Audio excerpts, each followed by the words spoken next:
Grabe, napakasarap ng recipe nito mga kalalabs. Lagyan nating paminta, no? Tuyok-tuyok ba? Itong recipe nito ay doon ko ito natikman una sa Hamilton. Nang natikman ko mga kalalabs ay para akong gibayaw sa langit ba? Ay naku, sobra talagang saya, mga, sarap mga kalalabs. O, nilagyan ko ng mayonnaise. Yan no, yan no, tagsa-tagsa ba? Pinagsang paglagyan ng mayonnaise ba?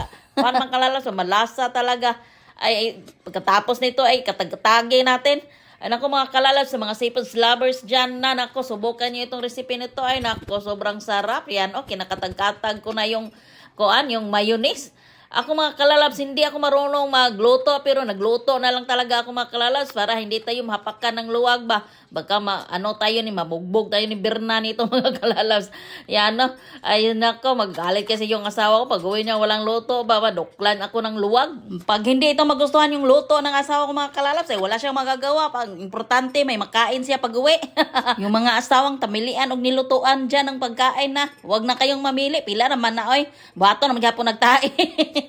Ay, pasensya na po sa mga kumakain dyan na talaga ako minsan talaga ay joker. Ito, nilagyan ko ng cheese. Napakasarap nito mga kalalabs. So, ito po yung cheese. Ay, kahit anong cheese na ilagay nyo, basta cheese, ay pwede din si, bahala na si Heart dyan kung ilagay niya si cheese. Another joke na naman. Ay, basta.